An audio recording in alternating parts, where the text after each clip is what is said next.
Hotep fam, Brother Kevin X, back again. On this segment, what I want to do is I'm going to debunk the Ten Commandments in this story called Exodus. In 1706 BC and these other dates, which you will find 1491, you will see that these time periods is between Egypt's 14th and 18th dynasties. They tried to put them all together. That's where they messed up at, because they tried to put themselves in a place and time that they were not.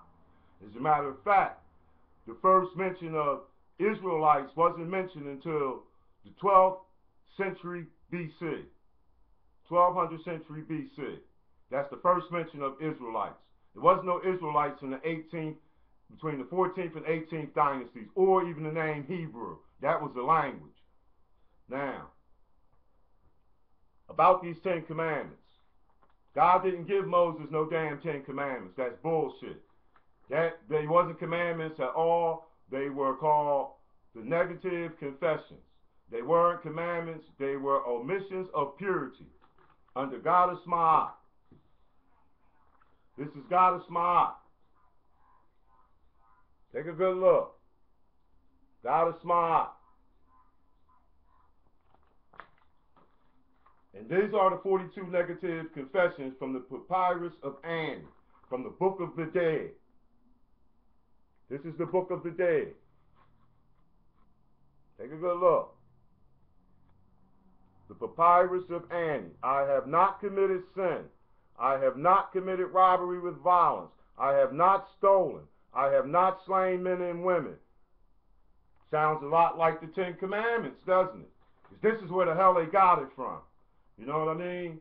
They stole our African history, put it in a book, turned it around, and called it theirs, and then sold it back to us.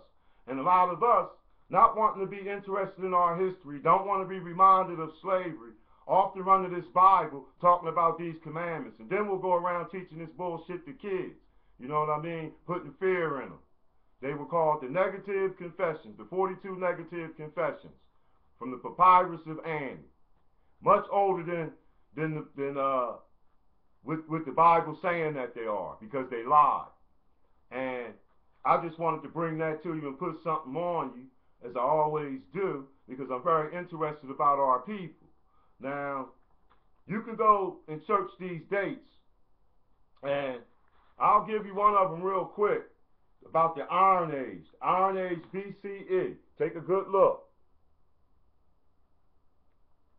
I'm going to read this real quick.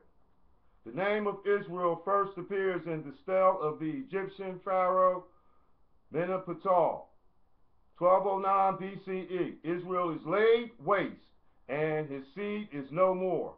This Israel was a cultural and probably political entity of the Central Highlands, well enough established to be perceived by the Egyptians as a possible challenge to the hegemony, but an ethnic group rather than an organized state.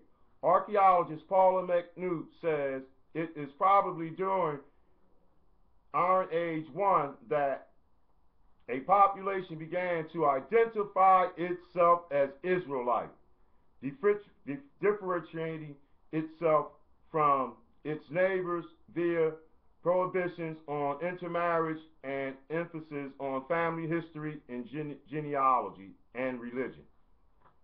These people was discovered late, and they tried to put themselves into the Bible.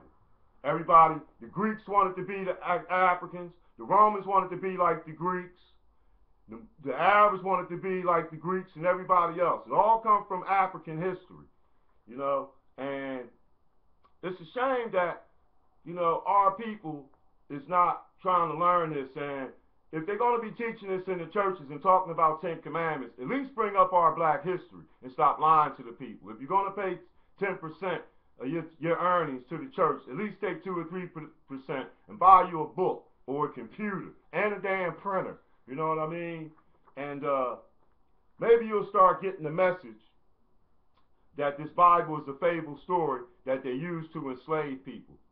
It was invented for slavery, imperialism, and world domination. And these people didn't have any illusions in inventing it. It's the black people that got the illusions because they think these damn stories is true. But I can guarantee you they're not. Study your history and study it well. Till next time, Hotep.